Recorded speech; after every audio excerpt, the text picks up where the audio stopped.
Good morning, students. So we are continuing the lesson 3 atoms and molecules of class 9th, and in the previous videos we have discussed about the law of chemical combination and Dalton's atomic theory. In that video you have already learned that Democritus used the word atom for the smallest indivisible particle. So anything which is present around us is all made up of matter. Whether we take up a pen, we take up a book, we take up a building, all are made up of atoms. So that is why we call atom as the building block of all matter, because it is atom which is making up the every matter around us. So if we go and imagine that how much small an atom can be. So if you will just take a thin sheet of paper, like this is a thin sheet of paper, it contains millions of atoms.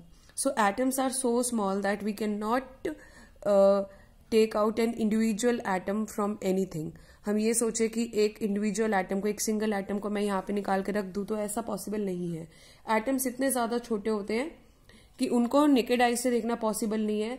बहुत ही highly magnified image जो होती है, उसमें जो है हमें थोड़ा बहुत एटम्स कुछ दिखाई देते हैं, बट एक प्रॉपरली एटम का जो हाईली मैग्नीफाइड स्ट्रक्चर है वो देखना पॉसिबल नहीं है.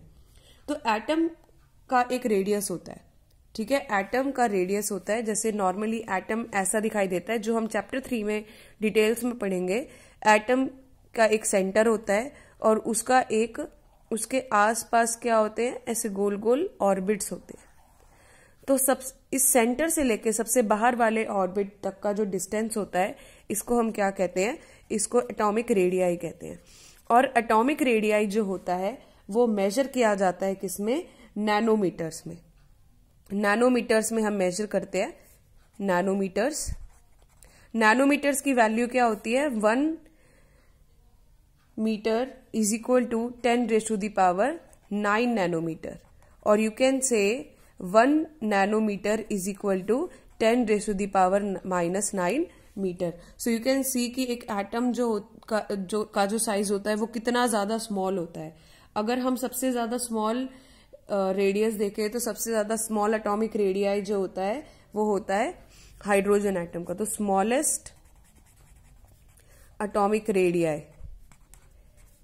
अगर एटॉमिक रेडियाई सबसे स्मॉल है तो एटम भी सबसे ज्यादा स्मॉल होगा. तो स्मॉलेस्ट एटॉमिक रेडियाई जो होता है वो हाइड्रोजन का होता है. अंडरस्टैंड.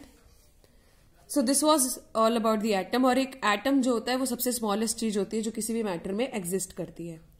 अब है सिंबल्स.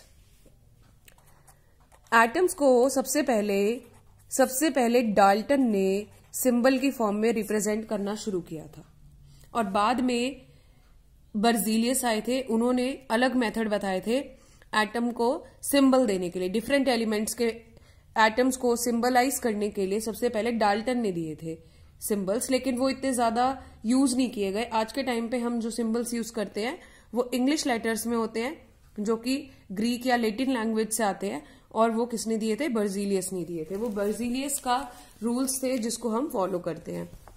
तो ये आप अपनी एनसीईआरटी देखोगे तो इसमें आपको ये कुछ दिखाई देंगे, ये symbols. So these were the symbols which were given by the Dalton, but these symbols, as you can see, they are not very easy to use while we are doing calculations, as it takes a lot of time to draw these symbols. Secondly, one thing we need to understand is that a symbol represent only one atom of an element. कोई भी एक symbol जो होता है वो एक atom को represent करता है किसी भी element के. सो बाद में कौन आए, बर्जीलियस आए. बर्जीलियस ने अलग मेथड दिया सिंबल्स को रिप्रेजेंट करने का. तो सबसे पहले उन्होंने ये देखा कि कुछ एलिमेंट्स का नेम उनकी प्लेस के अकॉर्डिंग लिख दिया गया था, कि जिस प्लेस से वो आए हैं उसके अकॉर्डिंग उनका सिंबल बना दिया जाए. जैसे जो कॉपर है, कॉपर एक प्लेस से आया था जिसको साइप्रस कहा जाता है. तो इसके आप कॉपर का जो सिंबल होता है वो Cu होता है. तो इसका फर्स्ट लेटर और ये बाद में जो इस वर्ड में यू आ रहा है उससे कॉपर का सिंबल ले लिया गया था, ठीक है. या फिर कभी कभी क्या होता है, सिंबल जो है वो अकॉर्डिंग टू दी कलर भी ले दिया जाता है. जैसे गोल्ड है, गोल्ड जो है इसका नेम जो है वो गोल्ड क्यों है? बिकॉज इसके येलो कलर की वजह से, क्योंकि इंग्लिश लैंग्वेज में गोल्ड का मतलब होता है येलो। तो एक IUPAC होती है, international union of pure and applied chemistry. ये एक इंस्टीट्यूशन है जो कि किसी भी एलिमेंट के सिंबल को अप्रूव करता है। ठीक है, तो आज के टाइम पे हम जो सिंबल्स लेते हैं वो कैसे लेते हैं? इंग्लिश लेटर में लिए जाते हैं, इंग्लिश टर्म्स में लिए जाते हैं। या तो उसमें क्या होता है, खाली एक कैपिटल लेटर होता है जैसे हाइड्रोजन का होता है, या अगर 2 लेटर है तो उसमें जो पहला लेटर होगा वो कैपिटल होगा और जो दूसरा लेटर होगा वो लोअर केस होगा, मतलब स्मॉल लेटर में होगा। और ये उस नेम के ही कोई 2 लेटर लिए जाते हैं। तो उसके अकॉर्डिंग जिस भी नेम से हमने, जिस भी तरीके से हमने उस एलिमेंट का सिंबल निकाला है, तो उसी का कोई लेटर जो होता है, मेनली फर्स्ट लेटर ही होता है जो कि अपर केस लिया जाता है, और दूसरे वाला जो आगे किसी में से भी कोई भी लेटर हो सकता है उसको लोअर केस में लिया जाता है। मतलब अगर हम कॉपर लिख रहे हैं तो हम कॉपर को CU स्मॉल में लिखेंगे, CU नहीं लिखेंगे। या एल्यूमिनियम है तो AL लिखेंगे, AL नहीं लिखेंगे, ये गलत हो जाएगा। तो सिंबल को हमें करेक्टली रिप्रेजेंट करना जरूरी है। हम सिंबल्स में कोई भी चेंजेस अपनी तरफ से नहीं कर सकते। ठीक है, तो बहुत सारे ऐसे भी एलिमेंट्स थे जिनका नेम लेटिन, जर्मन या ग्रीक लैंग्वेज से लिया गया था। जैसे कि आयरन है, आयरन का जो सिंबल होता है वो Fe होता है। अभी हम सिंबल्स भी पढ़ेंगे आगे जाके। तो आयरन का जो सिंबल है वो Fe होता है। तो आयरन में अब आपको Fe तो कहीं पे भी नहीं दिख रहा, लेकिन आयरन का जो नाम है वो उसके लेटिन नेम फेरम से लिया गया है। तो यहां से आयरन का नाम उठाया गया है। और इसके अलावा जैसे सोडियम है, सोडियम का जो सिंबल होता है वो Na होता है। अब आपको यहाँ पे भी Na नहीं दिखेगा, तो ये कैसे लिया गया है? ये सोडियम का नेम है, लेटिन नेम नेट्रियम, तो वहां से उसका नाम ये लिया गया है।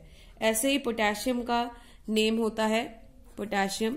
पोटेशियम का जो सिंबल होता है that is K and it is taken from kalium. तो इसका खाली केलियम का फर्स्ट लेटर लिया गया है। So this is how the symbols of different elements are also taken from the different language like Latin, German or Greek languages. So this one thing we have to remember is that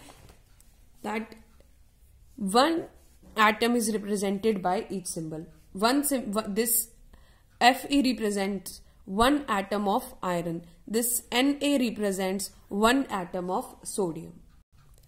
So in your book on page number 34 you will find out that there are a lot of elements and their symbols are also given, so in the form of a table. So these you have to remember, and it is very useful for you when you come in class 10th also. So just learn the names along with their symbols. Okay students, so the next topic which we have to learn is atomic mass. अब हर एक atom का अपना एक मास होता है। Dalton ने कहा था कि जो एटम्स होते हैं उनके अंदर मास होता है। डेफिनेटली अगर मैटर हमारा एटम से बना है तो मैटर का मास होता है, तो इसका मतलब एटम का भी मास है। तो एटम को हम कैसे एक्सप्रेस करते हैं? एटॉमिक मास यूनिट में। अब जो एक एटम होता है, मान लो ये एक एटम है, इसका जो एक्चुअल मास होता है वो बहुत ही ज्यादा कम होता है। इतना कम होता है कि नॉर्मली हम अगर इसको कैलकुलेटिव वे में यूज करें तो हमारे लिए इतनी ज्यादा डिफिकल्टी हो जाती है कि क्योंकि एटम का मास बहुत ही ज्यादा कम होता है।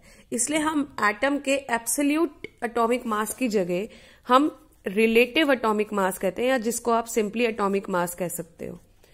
ठीक है, तो इसके लिए रिलेटिव एटॉमिक मास या जस्ट सिंपली दी एटॉमिक मास यूनिट क्या होती है, जिसको हम शॉर्ट में AMU भी लिखते हैं, जो कि बाद में IUPAC ने बदल के खाली स्मॉल यू कर दिया था, जिसको यूनिफाइड मास कहा जाता है। पहले AMU यूनिट लगाते थे हम।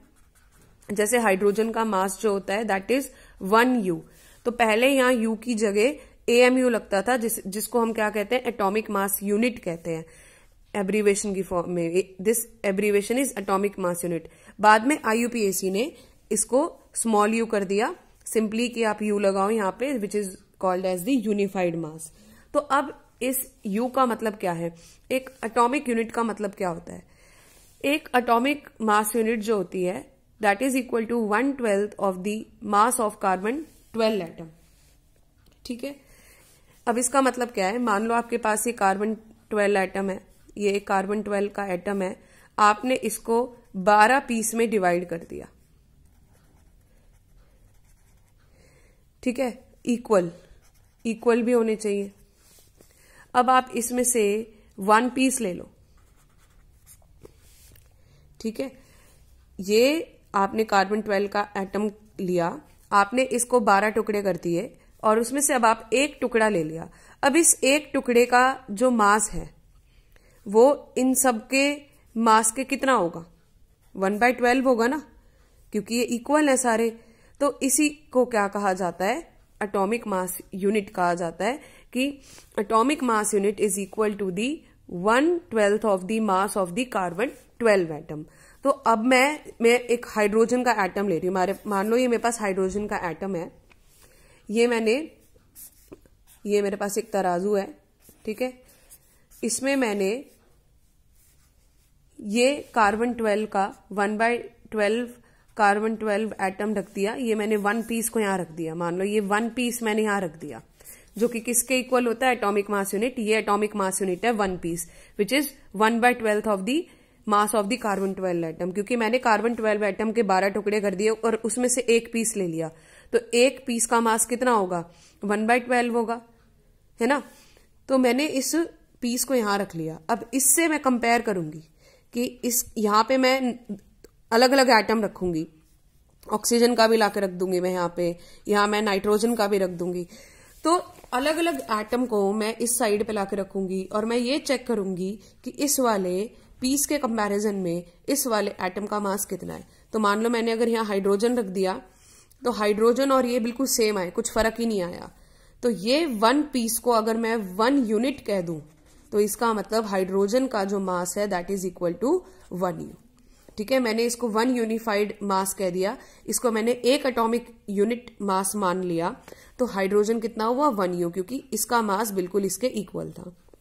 ऑक्सीजन का क्या पता लगा कि जो ऑक्सीजन है उसका मास इसके कंपैरिजन में 16 टाइम्स है, तो ये 16 U हो गया। नाइट्रोजन का क्या पता लगा कि जो नाइट्रोजन है वो इसके कंपैरिजन में 14 टाइम्स है, तो 14 U हो गया। तो इस तरीके से हम एटॉमिक मास यूनिट निकालते हैं। एंड आपको आपकी बुक में on this page number 35 you will find out a table where atomic masses of a few elements are given, and these atomic mass, at least the atomic masses which are given in this table, you have to learn. Now this is the relative atomic mass, okay, and this is used because it makes our calculations easy. अब यहाँ पे हमने carbon 12 atom लिया है। पहले क्या था, कुछ टाइम पहले जो साइंटिस्ट थे उन्होंने शुरुआत में 1 ऑक्सीजन लिया था, यहाँ पे कार्बन की जगह ऑक्सीजन ले लिया था, और 1/16 ऑफ द ऑक्सीजन को उन्होंने क्या मान लिया था कि भाई इसको हम एज ए ये 1 पीस वाला जो हमने यहाँ पे कार्बन 12 रखा है उन्होंने ऑक्सीजन को रख दिया था। तो इसका रीजन ये था कि जो ऑक्सीजन है वो बहुत सारे एलिमेंट्स और कंपाउंड्स के साथ रिएक्ट करता था और ऑलमोस्ट होल नंबर्स ही देता था, पॉइंट्स में नहीं देता था। लेकिन 1961 में बाद में यूनिवर्सली कार्बन 12 को जो है स्टैंडर्ड मान लिया गया था फॉर मेजरिंग एटॉमिक मासेस। तो तब से अब हम कार्बन 12 एटम को ही एक मेजर मानते हैं, कि इसको ही हम एक मेजर लेते हैं एटॉमिक मास को मेजर करने का। So I hope this is clear to you.